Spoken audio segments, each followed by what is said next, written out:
When we think of addicts in society, we very rarely think of people as being well connected and sociable people. Addicts are usually isolated and made to feel ashamed, cast offs, and, usually cut off from society. I watched a TED Talks on YouTube the other day, and it was all about how they did this experiment on rats, and they put this rat into a cage that had nothing else to do in this cage other than drink either water that was laced with morphine or water that wasn't laced with morphine.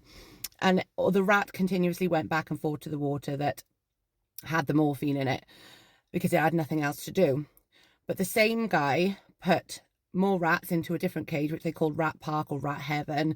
And in this rat cage, you could do anything you wanted to. So they could have intercourse as much as they wanted, they could eat as much as they wanted, they could do all these different activities. And in that cage, what they found was that the rats didn't go for the water laced with morphine. The rats went for the water that was just on its own, because they were engaged in activities, because they had things to do, and because they had company.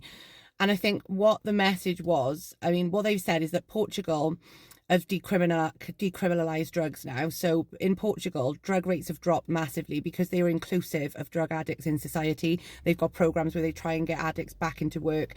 And we go about that completely differently in this country. We make people feel so isolated and ashamed when they're an addict. And I personally, myself, from my own experience, I didn't feel like I could ever go and get help, especially as a mum of two boys. I never felt like I could go and ask for help out of fear of social services. So I honestly do believe that if we changed our society and we changed the way that we were in society, that addicts would have a better chance of recovery, because the opposite of addiction is connection, and we all deserve to be connected.